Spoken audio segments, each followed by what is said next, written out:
Hello, and welcome to my YouTube channel. Meghan Markle and Prince Harry warned against throwing salt in wound with William for Netflix. Meghan Markle, 39, and Prince Harry, 35, moved to California after announcing they would be stepping down as senior royals in January and completing their final duties in March. Meghan Markle and Prince Harry have been warned against making a program about Princess Diana for Netflix as part of their $250 million deal. The Duke and Duchess of Sussex have since signed a Netflix deal. But royal commentator Dan Wootton has warned the couple against any programs about Princess Diana because it would upset Prince William and strain the relationship further. Speaking to True Royalty TV, Mr. Wootton said, "We already hear there is a consideration for a program on Princess Diana.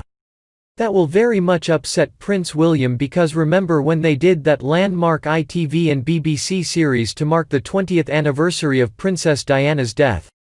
If Harry and Meghan go against that and make a program on Diana for Netflix, I think that will only throw salt in the wounds of the already very, very fundamentally damaged relationship between William and Harry."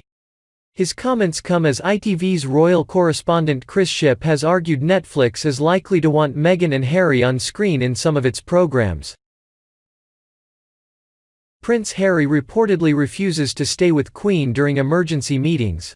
Prince Harry is returning to the UK for a series of emergency meetings with Queen Elizabeth II, but instead of staying at the palace, as many other people have in similar situations, he is reportedly looking to hunker down somewhere else. As OK magazine reported, Harry is considering this a work trip rather than a personal one, but it will involve interacting with his relatives, since business is intertwined in the royal family. But instead of staying at the palace or his old digs at Frogmore Cottage, he might opt to sleep in a hotel instead. The Queen has ordered her staff to prepare his former royal home he shared with Meghan Markle. However, Harry doesn't want to stay at Frogmore Cottage, Buckingham Palace, and certainly not with his brother, Prince William, and his wife, Kate Middleton, at Kensington Palace, an insider said. Instead, Harry is looking for alternative accommodation, including staying at a hotel, the insider added.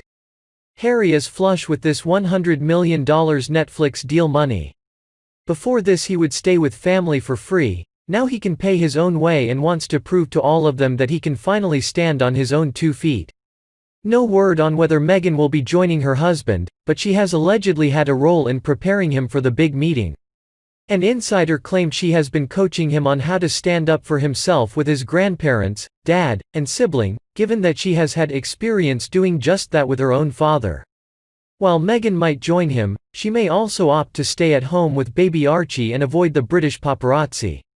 Among the things that Harry and the Queen might discuss is his recent foray into the political world in the United States. As the Inquisitor previously reported, some royal experts suspect he might face a tongue lashing from the monarch for filming a video in which he and his spouse encouraged voters to turn out and make their voices heard in the 2020 election in November. Harry hasn't returned home since March, when the couple made their final appearance as working royals as they attended the Commonwealth Day service at Westminster Abbey. Since then, the pair have stopped using their titles and taking public money, as BBC News reported at the time.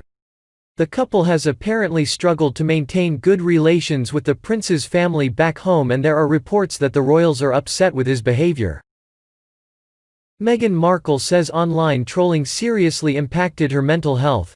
The Duke and Duchess of Sussex made the podcast appearance, which aired October 10, in honor of World Mental Health Day. The podcast hosts, 5 teenage friends based in California, also shared the news of their royal guests on their Instagram account.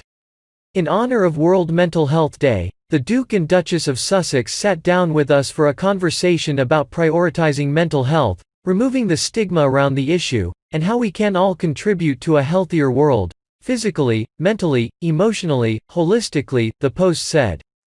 During the podcast, Markle also spoke about how harassment and bullying can have a negative impact on anyone, royal or otherwise.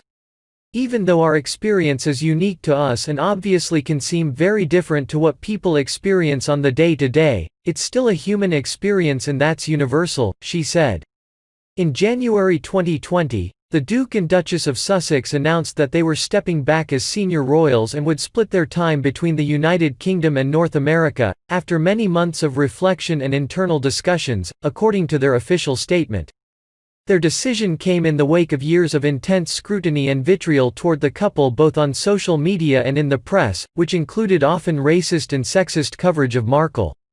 Markle has spoken about the effects of social media bullying on her mental health before, both in the press and in the courts. In late September 2020, news broke that Markle lost her lawsuit against Associated Newspapers Limited, the publisher of British tabloids Mail on Sunday and Mail Online, over 5 February 2019 articles that published several parts of a handwritten letter she wrote to her estranged father, Thomas Markle, in 2018. Court documents from the lawsuit obtained by E! News note how the invasive tabloid coverage has affected Markle's mental health specifically. Meghan Markle had become the subject of a large number of false and damaging articles by the UK tabloid media, specifically by the Mail on Sunday, which caused tremendous emotional distress and damage to her mental health, the documents read. As her friends had never seen her in this state before, they were rightly concerned for her welfare, specifically as she was pregnant, unprotected by the institution, and prohibited from defending herself. In an October 2019 interview with ITV, Markle spoke candidly when a reporter asked her how being in the spotlight has impacted her physical and mental health. "Look, any woman, especially when they're pregnant, you're really vulnerable, and so that was made really challenging," Markle said at the time. "And then when you have a newborn, you know. And especially as a woman, it's a lot. So you add this on top of trying to be a new mom, or trying to be a newlywed, yeah." She continued, "And also, thank you for asking.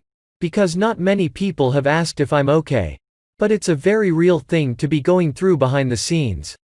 Markle is certainly not alone when it comes to cyberbullying or harassment affecting her mental health, although she obviously has a unique experience in this space. In a Pew Research Center survey of 4,248 U.S. adults from 2017, 41% of those surveyed said that they have been personally subjected to online harassment, and 66% said they have witnessed online harassment directed at others.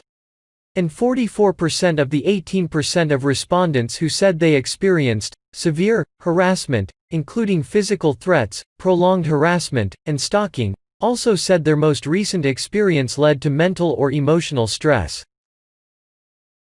In what can be viewed as a cynical cash-in on the recent trend of empowering workshops and leadership seminars aimed at young women, Meghan Markle is always going to be front and center when there's money to be made. It's a lucrative business for sure, and Meghan has cleverly maneuvered her way to the front of the line when the speaking slots are handed out for such digital events. How she got here is beyond me, quite frankly. One thing that has struck me as odd about the recent summits that Meghan Markle has agreed to take part in is the fees mentioned. The Duchess of Difficult has already worked an event similar to this upcoming event only last month, hitting us all with knowledge bombs on the subject of humane tech. Tickets for the entire summit cost around $13,000. You'd learn more in the few minutes it would have taken for the police to arrive and cart you away, and chances are the fine you'd have gotten in court would have been less than the $13,000 to hear Meghan spout nonsense on the subject. This latest powerful women's summit will see those foolish enough to want to hear Meghan Markle ramble on charged $1,750 for the privilege. Now, I'm no math major, but if the $1 million speaking fees thrown around by the Meghan-obsessed media are anywhere close to being true, this Meghan word salad would need over 500 viewers. On a side note, it's nice to see that Meghan Markle is still cashing in on the royal title representing a family and institution that she dislikes so much. While her bumbling husband, Prince Harry, will maybe see more dollars for words on the speaking circuit based entirely on the novelty of him being a British prince, I fear that this is as good as it gets for Meghan Markle. Nope, Meghan has found her level. Hawking her time and insight for less than $2,000 a pop.